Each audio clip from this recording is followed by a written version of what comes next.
Okay, Rex, are we recording? Great. Okay, folks, welcome to another one of your Dinar Ombudsman conference call. Today is Wednesday, April 10th. Glad you could all make it. Before we get into any information today, I just want to reiterate, I want to apologize, number one, for the call quality. Last time it wasn't the best. Hopefully you heard most of what we had to say. We're working on that. We don't record our calls on the free conference platform. We do it on our own, so sometimes that could be an issue. Hopefully this call will be much better, so I apologize for that. Number two, I gave out the wrong email on last call. The correct email is dinartruth@protonmail.com. That's dinartruth@protonmail.com. I apologize. Had the words transposed there. A little dyslexia on that one, but mark that down. And that's the one you'll be using to contact us with your questions, comments, criticisms, whatever you want to say. Also, we need everybody to subscribe to the channel, and we did come to a decision. We will be sending out the MP3 for the foreseeable future. We were going to end it at the end of April, but because it caused a lot of panic the last few days for us, people having trouble getting on YouTube, creating accounts. So, in any case, what we're going to do is, until further notice, if you're on our email list, you will be receiving the MP3s in your mailbox. Okay? So hopefully that'll calm a lot of nerves on that one. Make sure you subscribe to the channel. The link will be in your email. And share it with whoever you want. The purpose of these calls is to get the information out. And we do appreciate hearing from everybody. Well, even the criticisms, suggestions on how calls could be better. No problem at all. Just remember, guys, we're doing this for free. We all have jobs. Oh, and forgot last time, Tanya. I'm sorry, Tanya. We didn't mention Tanya at the beginning of the call. She helps us out a lot. So don't want to miss her this time. So if you can, questions, comments, criticism is great. Suggestions is fantastic. We're always looking to get the information out as clean and as quickly as possible. Nobody needs to sit on a call for 2 hours to hear nothing. Okay, just let's be nice about it. We're putting our time and effort into this. Nobody's getting paid for it, so just appreciate a little courtesy there. All right, let's jump right in. As far as Iraq news, there's just not a whole lot, guys, today. Parliament adjourned till Saturday. Again, they didn't vote on the ministers. Did we expect them to? Not really. How many times they've talked about it, said it's going to be on the agenda. These two last ministers are going to be the hardest ones for them to get in. The Interior obviously deals with the internals of the country, and the Defense Minister goes without saying he has to do with the military, and in certain countries the military is very important because you could have coups d'etats and overthrows, and when you get your generals not listening to the elected officials, it could be a real problem. So that's why they're having an issue with those two. Fayyad is basically the only person that's even in consideration now, but with his Iranian ties, he's not going to fly. The international community is not going to have it. The elected officials, it'll be a problem, because basically what you'd be doing is putting an Iranian, he's an Iraqi citizen, sure, but with the influence he has in that position and being influenced by Iran, it would be a major problem. So that's the biggest sticking point with defense minister. And are we waiting on that? Are we waiting on those ministers? We don't know, guys. I'm sure it would be better if they were in, but you have to remember, even when these ministers aren't in, they're being handled by proxy, meaning someone's taking care of it. There's someone in that position making decisions. So that's where we're at with that. We're just going to have to keep an eye on that and see where they go. As far as economic news, monetary policy, no major laws were passed. And actually, there hasn't even been any really mention or articles about the deletion of zeros, which is something that, if you've listened to us for the last few years, we really harp on this, because that's what's going to get us paid, is the deletion of the zeros. They need to educate their citizens, and that's the main thing.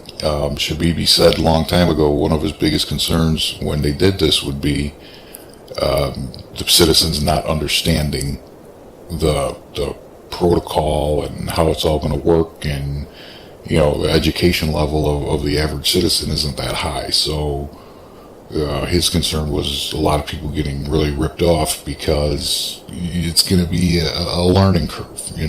A lot of these people now, the only currency they've ever dealt with had 3 zeros on it. So to go back to a currency without the zeros would be very easy if you didn't have any other 3 zeros in circulation at all.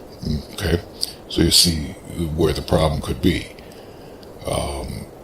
If a 25,000 note is going to be worth the same as the new 25 note, you could see a lot of people being scammed, ripped off, whatever you want to call it. But again, that's not me talking. That was Shabibi. That was one of his concerns. So, I'd like to see more on the deletion of the zeros, especially the education of the citizens.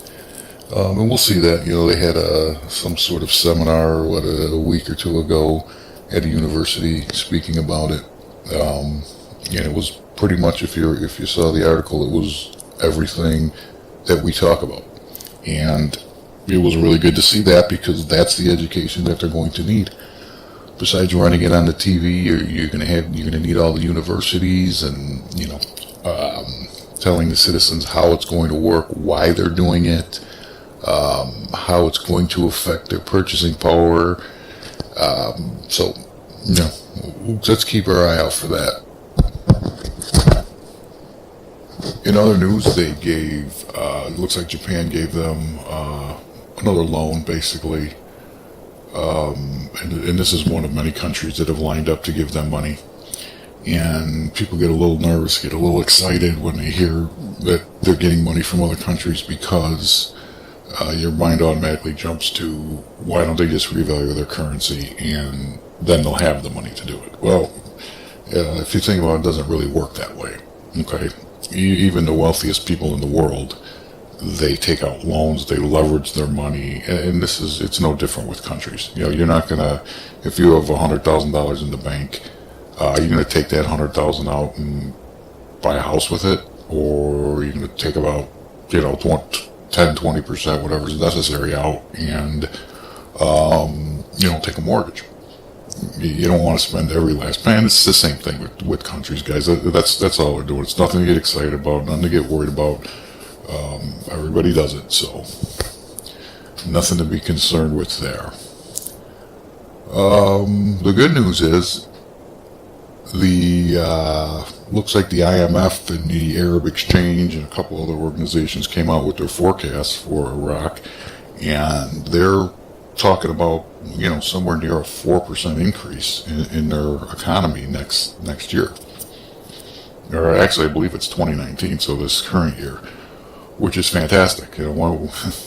We went years and years and years in this country with nowhere near that kind of growth. So you see where they're going. You see that they're on the right track with it. The biggest problem we have really is the corruption of the politicians. Okay, these auctions, the money that these politicians are making off these auctions is ridiculous.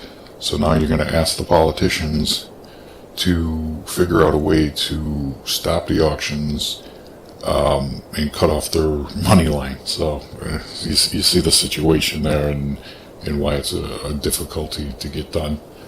Not to mention the pretty much incompetency of them. You got to think their parliament is kind of like a House of Representatives. Okay, their Council of Ministers is more like the president's cabinet in our country. You have qualified technical people, usually in the cabinet, Council of Ministers in their case, whereas with the parliament, it's more like the House of Representatives. A bunch of people who were elected from their little region, their towns, villages, or whatever. And let's be honest, a lot of these guys are not educated at all. Just winning an election doesn't make you qualified for the job. So when we're asking them to do some really major steps and get on the same page with it, this is the challenge. This is the fight that goes on there. So, but they're moving in the right direction, right? 4% growth is good. Like I said, in our country, we went many years with nothing close to that. So, you hear all the time how wealthy Iraq is. Well, they could be very wealthy, but it's going to take a lot of internal infighting to cease, as well as the corruption, which we know is a major challenge. And as far as news that we really care about, guys, I think that's about it for today. It's going to be a short call, but we did promise you a call today, so we're here to do it. We're looking at having another call either Saturday or Sunday. After the Parliament meets on Saturday, let's see if they get anything accomplished. Either way, we'll do a call, let you guys know what's going on. Okay, Rex, you want to answer a few questions? Do we have any? You have anything for me? Okay, just pick one, post it in the chat box. And, okay, bank 800 numbers. Well, this one's, we've heard the scuttlebutt too. Basically, you want the bank 800 numbers? Go on Google, type in Bank of America, contact number, foreign currency exchange, whatever, and you'll get an 800 number. As far as special 800 numbers that go out to Dinar guru groups, I don't know, guys. Does that make any sense to you? Maybe they will. I don't know. Just to me, it doesn't make any sense. This is going to be a currency exchange. Are you going to have to make an appointment? Maybe, probably. Depending on the bank, depending on your area, concentration of people. It all depends. But as far as special 800 numbers that the bank is going to contact on our sites to give out, no, I just don't see that happening. I just, and this is our opinion, but no, I don't see it happening. All right, another one, Rex? Heard that there's no taxes on the exchange. Okay, well, let's do this, guys. We can only go with the information we have right now, okay? And this is provable, this is fact, this is not someone's opinion, this is not intel. There is a taxable event when you change your currency if you make a profit. I believe, I'm not 100% sure, but I believe it's over $200 in profit. You have to claim it. And will that change? I don't know. Maybe it will. But as of right now, as the law is written, that's the tax, guys. Okay? Right now, as it is written, and that's all we could speak of. We can speculate, but we're not going to do that here. And let's just look at this logically, okay? The government taxes you if you have a parent that dies and leaves you money, okay? Their whole life they paid tax on that money, whether it was when they made the money, when they invested it in any kind of interest or profit they made on that money through their life, they pay tax on it. Okay? When they die and leave it to you, what happens? You get hit with an inheritance tax, right? So if you think about that, taxing money that was already taxed, but because it's changing hands, it's going to be taxed again. Can you foresee any situation where they give you a couple $1 million and say, "Thank you very much. Good luck with your money. We don't need anything from you"? Highly doubtful, guys. Highly, highly doubtful. But again, we'll play it by ear, and when the time comes. Quick disclaimer: we are not professionals in any sense of the word when it comes to finance, taxes, investment advice, nothing. Okay, we are just giving our opinion, sprinkling it with the facts when we can, and we let you know the difference. But nobody should do anything without consulting a professional. Don't take our word for anything. Okay, we are not giving you advice. We are not consulting on anything. All right, keep that in mind, guys. When the time comes and it's necessary, seek out advice and counsel from your local professionals, okay? And you'll be doing that on your own. We're not here to help you with that. We can't recommend anybody. We won't recommend anybody. We don't do that. And it's not that hard, You'll believe me. You'll be able to find someone that's going to help you out. It's not going to be no reason to panic over anything like that. Let's take a couple more, Rex. Does the Mueller investigation have any bearing on the revaluation of the IQD? I don't see how it could. I don't see why it would. The investigation's over and we still sit here, so that's pretty straightforward on that one. Things like that have everything to do with our country, but very little to do with pretty much any other country, except Russia, maybe. Okay, another one. Hearing rates of $6 with a contract rate of $8. Yeah, I would love to see $6. Unfortunately, I don't think that's going to happen. If we get it, great, but not from everything we've seen. We're looking at, they dropped the zeros, you're talking about 86 cents to 1 dinar. Maybe they add to that a revaluation, and that's everything we've heard, guys. Anywhere from 86 cents to $1.20. I've even seen in print now. I've seen like $1.70, $1.71, something to that effect. Which that's possible. It's an outside shot, but possible. $6 to $8. No, I'm not even sure what a contract rate is. I hear people talking about it, but no, it's nothing I would even want to comment on, to tell you the truth. And then you throw in the humanitarian projects. If you have a humanitarian project, you're going to get $95. It's more that we don't need to get into.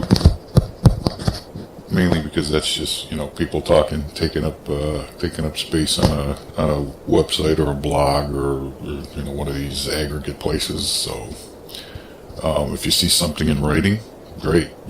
Send it to us. Let us see it. And like I said, if you want to give me $6, I'll take $6. But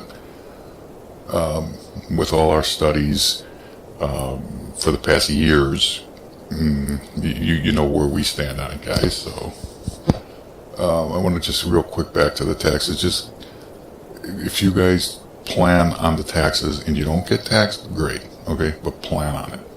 All right, do what you have to do to make sure whatever's going to make you comfortable. That's what you have to do. Okay, but plan on it, and then it'll be a pleasant surprise if they change the law. It'll be great for all of us. It would be great. $6 and no taxes. Awesome. I'm all for that. Okay, Rex, let's take one more. I think we're what, about 20 minutes now? Yeah, let's take one more. Does the budget have the program rate in it? Well, if you look at their budget, it's basically in trillions, and then usually what they do in parentheses, they put the dollar amount. So I hear a lot of people talking about the rate is in the budget. Could it be? I don't know. If you look at the budget, I mean, they've printed the budget. We've seen it, and it's in trillion dinars. So if we're going by that, then no, the rate hasn't changed according to the budget.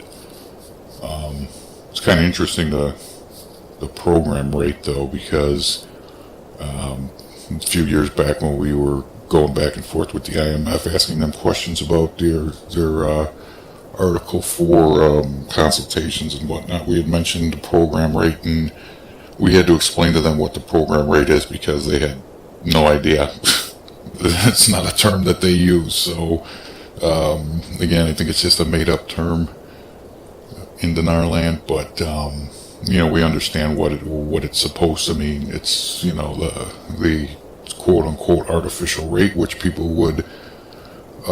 Some people would argue it's not artificial. That's where their rate is, and that's where it should be. So, again, it all goes back to deleting the zeros, guys. Once they do that, then we'll see where we're at. Okay? Maybe we'll do another call just on that. We'll rehash the whole... I think we still have the documents. We could even read right off the documents and the articles that we have of the process and how it's going to work. And that might help a lot of people out. Because I think there's still a lot of people who don't understand that. And I mean, that's one of the foundations of why we're even in this. So maybe we'll do that at a later date.